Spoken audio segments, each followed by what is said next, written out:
Good morning, people in the south. Good day, my people in the east. And good afternoon, my lovely brothers and sisters in the west. Good evening, my friends in the north. How are you doing? Yeah, man, back again.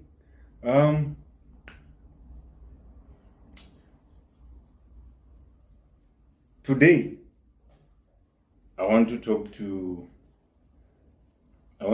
people who are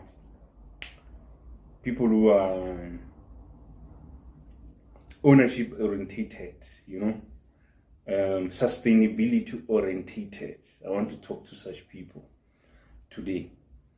So before I get to the topic of today,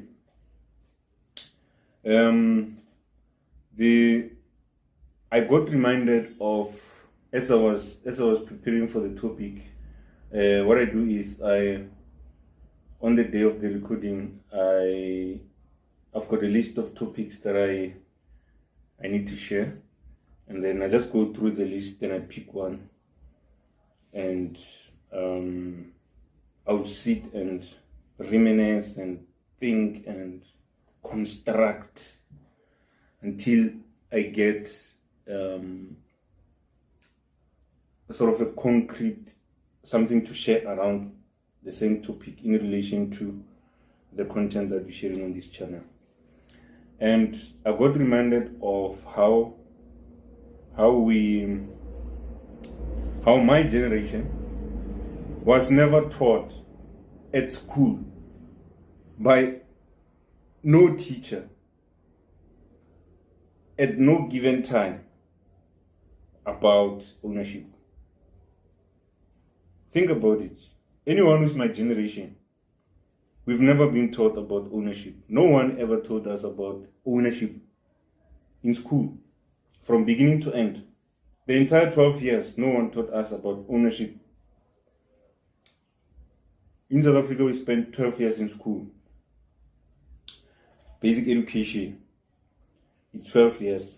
Then you go to education of higher learning. And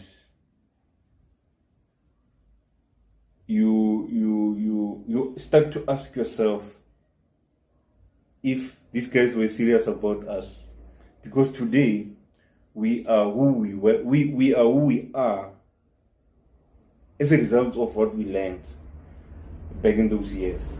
And I recall that none of the teachers in the entire high school duration taught us anything about ownership.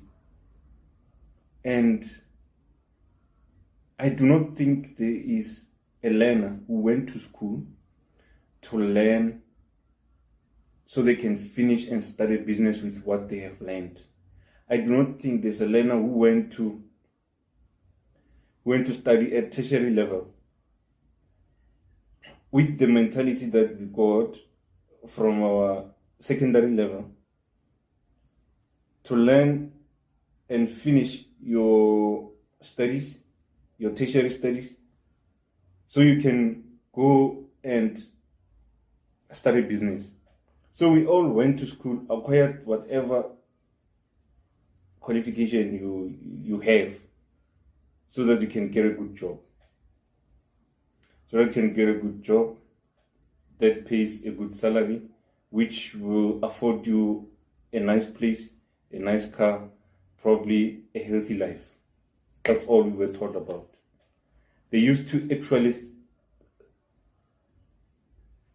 feed us with a bad picture so that we don't want to see ourselves growing towards that route, towards that bad picture. For example, they used to say, if you don't listen, if you don't pass, if you fail, you're going to work at the mines. Because mines in the olden days were a bad thing. If you work in the mine, you were the worst situation in your family. But today, people go to tertiary schools, to tertiary institutions to learn mining-related courses, to learn mining-related different types of money-related courses. Today, young kids who are in primary school, they can't wait to finish so they can go through to high school, so that they finish high school, so that they can go and learn mining-related courses, because they are inspired by what they see. Everyone works at the mine. Everyone is living that life that I've just mentioned. Nice house, nice car, better life, healthy life, because you work in the mine. It's a life of an inspiration, you know. So it got me thinking that, you know, our teachers never shared anything to do with ownership or sustainability, because they were never prepared to teach us or to build us into people who are going to own things, people who are going to build sustainable things, you know, like sustainable business. They were never in that space to assist us to grow into that. That's why ownership became so far-fetched, became something that it's highly impossible to attain, to achieve. It's highly impossible to successfully acquire. And we are where we are now because of that education. That I can guarantee you. In South Africa, when I do this, it means I'm quite sure about what I'm talking about. You just say, then we know what you say. So, ownership and self-sustainability, it's very important for us, for our kids, generations after us, generation after, and one after, and the one after. Think about it. If you build something now, and you own it, and you sustain it, and then you pass away from this earth, obviously, because this thing is sustainable, the person or the generation that comes after you will be able to inherit and run with it the way you were running with it. And it goes on and on and on and on. We were never taught anything about that. So, our teachers never taught us how to build for ownership. Our teachers never taught us how to be patient, how to be resilient, how to be persistent in building towards ownership. Hence, if I come now, or if I bring a group of people that I went to the same school with, the same secondary school with, the same primary school with, put them here and start to engage on topics around ownership, most of them will definitely disagree with me, because it was never,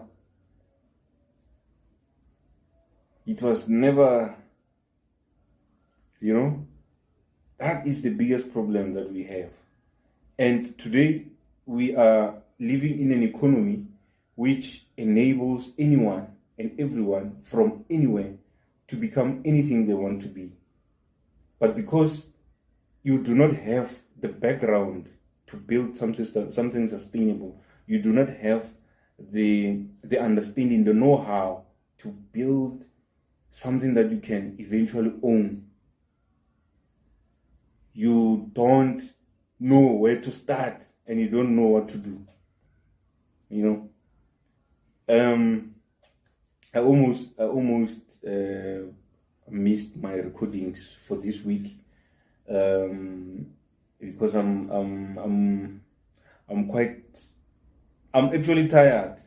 I'm tired from last night and the night before, because I haven't been sleeping. The night before last night, I slept, I think, 3-4 o'clock in the morning. I was working on some other things.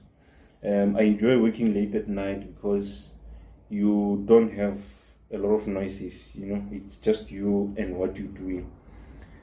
The phone doesn't distract you, the people are sleeping, and then you are able to do whatever that you want to do and finish. So last night, same thing. And today I need to get enough sleep and get myself well rested, avoid the fatigue, So this is the thing that I've been reminding myself about. This is the thing that I've been reminding myself around. And one of the things that came into mind as I was looking into this topic and preparing into the recording, I realized most of us, we think we need a job to make it in this life. I understand. Yeah, okay, let's say we need those jobs. Yes, we need those jobs. Fine. I'm actually talking to the people who are not interested in getting jobs, but they have much of their interest into owning their own businesses, become business owners and entrepreneurs. So these are the people that I'm talking about, that you don't really need a job for you to kickstart your entrepreneurship journey. You don't really need a job for you to sustain your life. You don't really need a job for you to end up owning, or for you to end up seeing yourself acquiring some kind of ownership of something or of anything. You don't really need a job to do that, because entrepreneurship on its own, it's a job. So instead, you need a system that can actually enable you to be able to, let me not say make a living, but to be able to build that which you want to own, which is going to be sustained and create more jobs for other people. Because you want ownership, you want to own a business. So you don't really need a job to start that business. You can look around yourself, and there's so many things that you can actually do and start with. For example, there's a leaking sewage. There's a leaking sewage on your street. I see a lot of this in South Africa. You walk up the street and one or the other, you're going to come across a leaking sewage. A leaking sewage, it's a problem, ladies and gentlemen. It's a problem that needs to be solved. So if the municipality is not able to fix a leaking sewage, and the sewage leaks the entire week, the entire month, the entire 3 months, then it means there's a problem. So you can't be saying you need a job for you to acquire some funds so that you can build a business. I had the same problem. I needed a job for me to acquire some capital so I can use the capital to start a business. But it never happened. Why? Because at school, we were never taught how to build something sustainable that we can own. We were never taught ownership. I worked and worked until I dropped. I never made money from my job that I could use to start my business. It never worked. I started my business with something else. Actually, I started my business without capital, so to speak.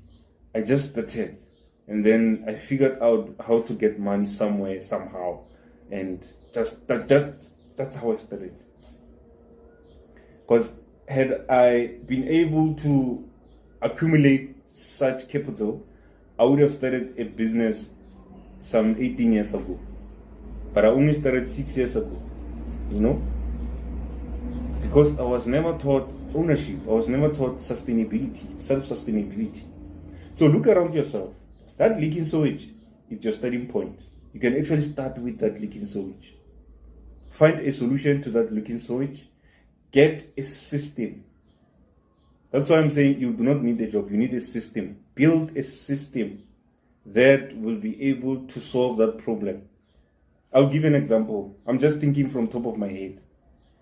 This sewage is leaking, probably stinky water, and there's people in the neighborhood who are going through this stinky water every day for the entire 3 months.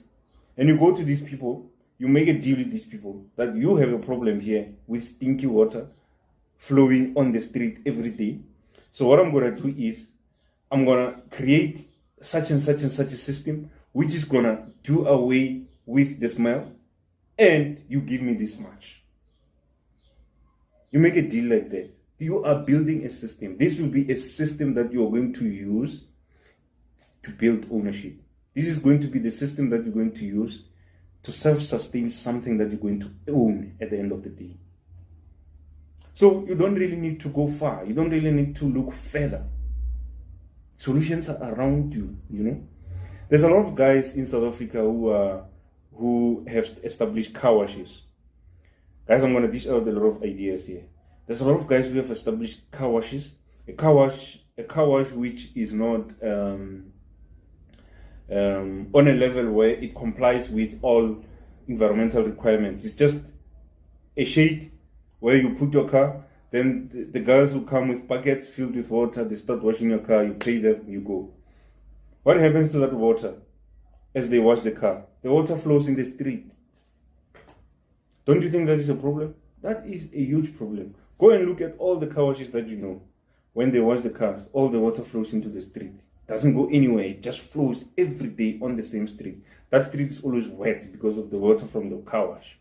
You go and build a system with the car washes. The system that is going to build self-sustainability for you. The system that's going to build ownership for you. That's how this thing is done. Because we were never taught this thing. We can't see them. You know? We can't see them. You live in a township where there's potholes right in front of your house. The street that runs in front of your house has got actually there's a pothole on right in front of your gate. There's a pothole. Before you drive in, you have to duck the pothole, go the other way, maneuver around the pothole. And so is the entire street. That is a problem. Build a system that is going to work with the people that utilizes that particular same street. With that system, you'll be able to build ownership. Guys, this is not being shared in any level of the schooling system. It's not at all. Somehow you have to go pick it up somewhere along the way as you grow old, and as you grow, you pick it up automatically. I don't know how, but I don't know. I can't blame the government. I don't like blaming, but somehow you're expected to pick it up somewhere, understand it, and run with it, and become successful at it. You know? And this is it's mind blowing if you think about it. It's mind blowing because you are expected to excel in something that you don't really know. You know? Most of us actually we live in dusty streets. Our townships have streets that are not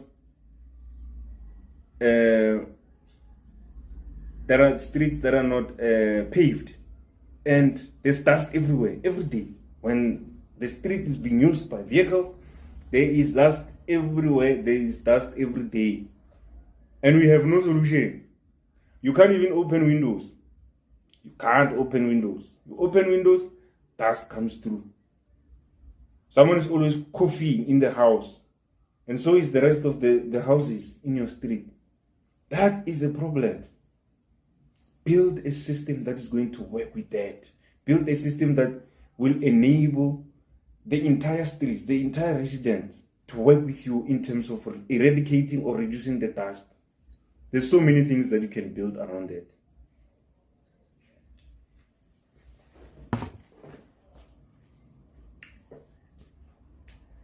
That's just that. So we live in those realities. Unfortunately, we live in those realities, and we have been derailed so much that we neglect and overlook the real problems that we have in our townships, especially in South Africa, especially in Botswana, especially in Zimbabwe, the entire Africa. We overlook and neglect the real problems. What is the point of building a robot that is just going to stand up and walk? using solar energy, and then it walks. And then, yeah, voila, yeah, you build a robot. But there's dust here. There's water running here every day, stinky water. You know, there's a pothole right in front of the robot. And it's walking towards the pothole. And what is the point? According to me, there's no point. Why should I build a robot if I can build a system that is going to eradicate problems that these people here are going through? We were not taught how to build self-sustainability or how to build for ownership. We were not taught that. It's not our fault. I don't blame anyone. I'm just opening those who are interested eyes to see that, guys, we put ourselves under a lot of pressure. We were not taught these things. There is no way that you will just snap and know things without somebody sharing. Somebody has to share. That's why I still believe that a young kid today who's 2 years old, 18 years later, they will be 20 years old. They will come across this video and they will learn something because somebody is teaching something that they would have never been taught about. So, one of the reasons I'm saying all of these things is because in Germany, I was reading some article during the week. In Germany, they've come up with a way to absorb water from a tar road. As and when they build tar roads, they are building a system that is going to absorb water as it rains. So as it rains, the system is going to absorb all the water from the tar road, channel the water to the drainage system, make sure that the tar roads are always dry. As such, the tar road will never crack, the tar road will never develop potholes. So their roads will be potholes free. Then this entire system will eliminate unnecessary costs to repair and fix potholes. It's one of the systems that we have to build in South Africa. Build systems that are going to put you closer to where you want to be tomorrow, which is ownership. Build systems that are going to put you closer to ownership, to being an owner of a specific particular system. Guys, there's too many things that we can build. There's too many systems that we can build. We have problems. Yo, Africa,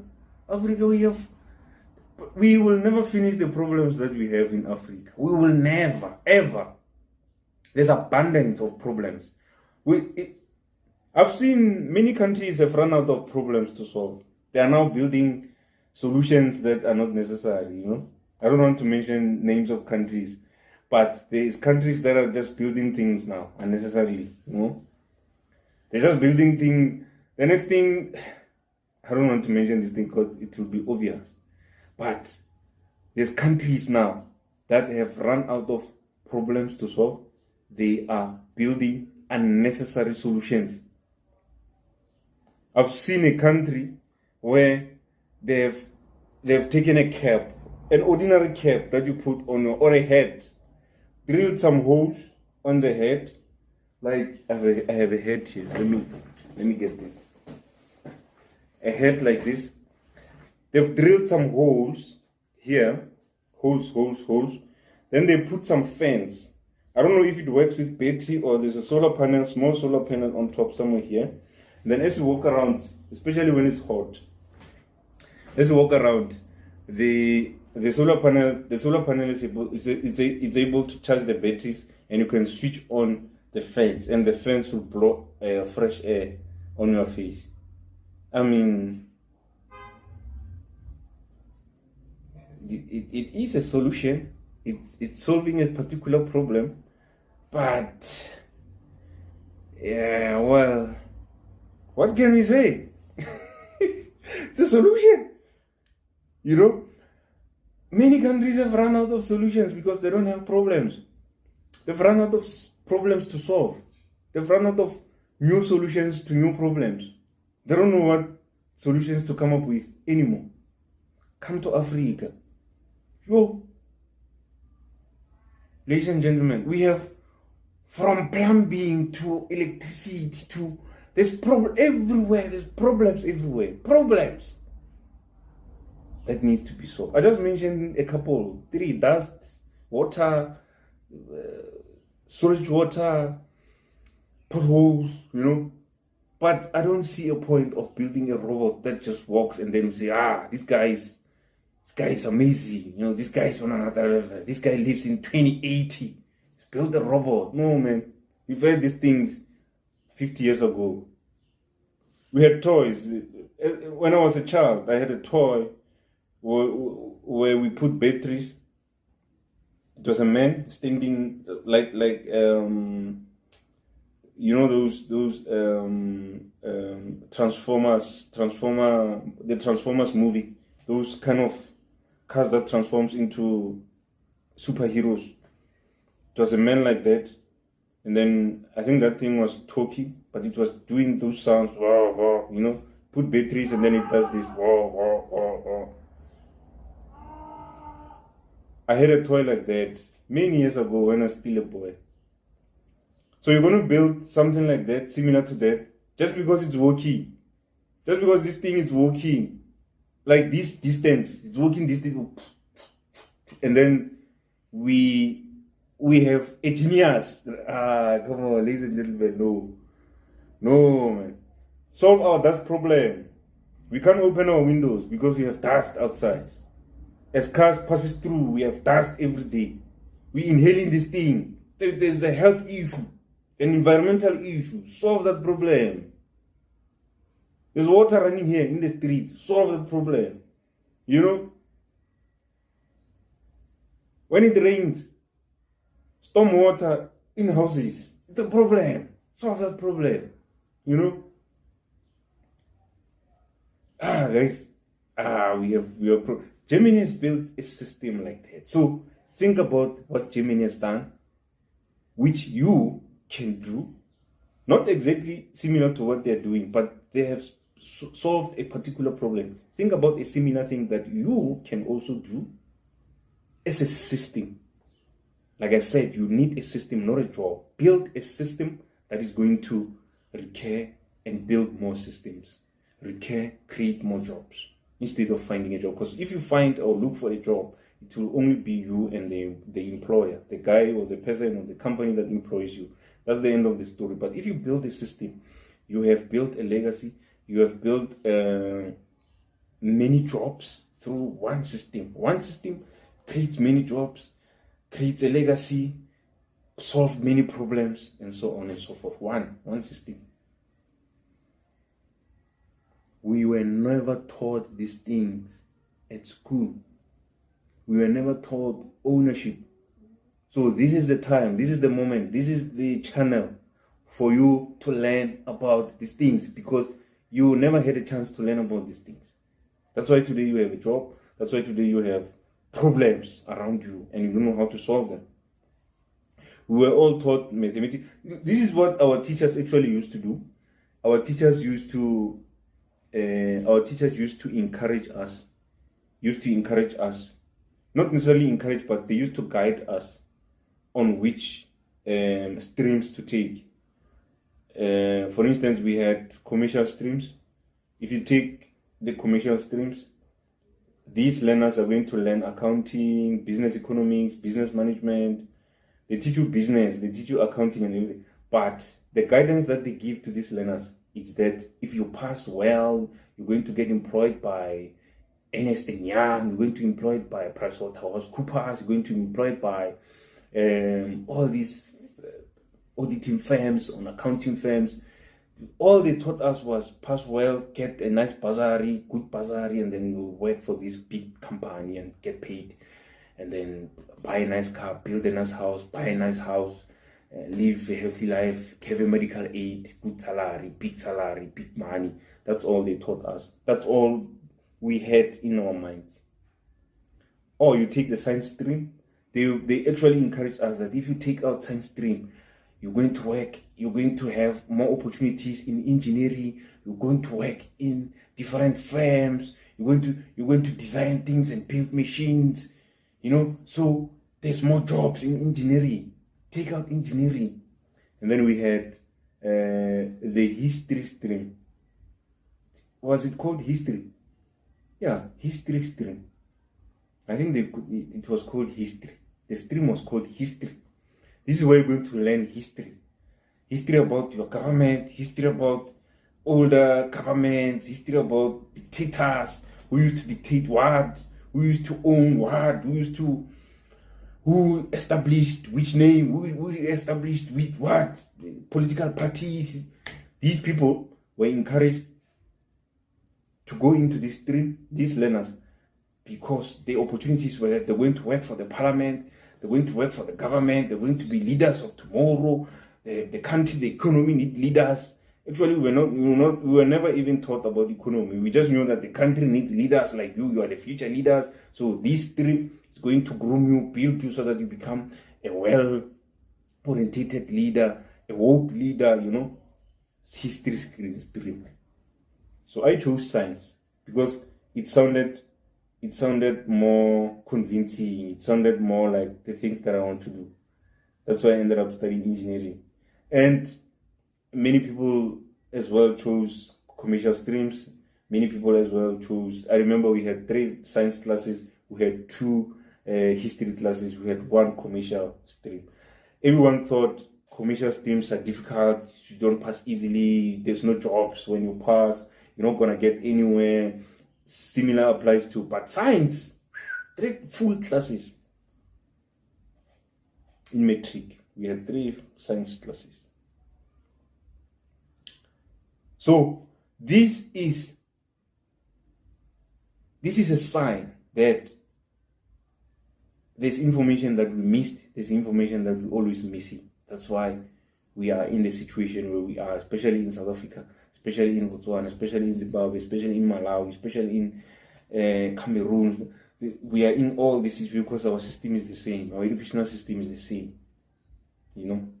So I came across this guy as I was thinking about this. I came across this hip hop artist called Bright something, D4 Bright. This artist is a hip hop artist called D4 Bright. He's from Botswana. This artist has a song. I don't remember the name of the song, but this song talks about ownership. This song, those who know Stay for Pride will know the song that I'm talking about. I bumped into this song sometime. So Stay for Pride is talking about ownership, how Botswana people need to understand the value of the resources of their land, the value of the talent that they possess, and understanding the entire power they have if they understand ownership. So I thought I should just throw that one in, just for everyone to understand what I'm coming from with this thing. So lastly, before I go, I just wanted to close up this smart skipping last journey on. Remember last episode I spoke about 2 programs that I entered, and one of them is Propeller. So I just wanted to take you through the prizes that I won through Propeller Accelerator, and from next episode I'll be starting on the GCIP journey, because I think it's the longest journey that I had, and it has more details and it's very exciting. So I'll share it from the next episode. So through or in the winnings that I got, because the prizes were not monetary, so I won advertising airtime at the radio station, at the local radio stations. So whenever I'm ready, I'm gonna go to the local radio station and advertise the service and the product. And I also won marketing material and branding materials, and I also won. What did I win? I think I won marketing materials, branding, as well as radio airtime. So most of the things that I won is things that I already had, so it was not necessary for me to claim them. And then before I go into the MLab website, there's a green tech idea opportunity available there. Just go to mlab.co.za and then scroll through the opportunities that they're offering, and then there's a green tech call that is open, and apply and share with other people that you know. You might find yourself elevating your business from that going forward.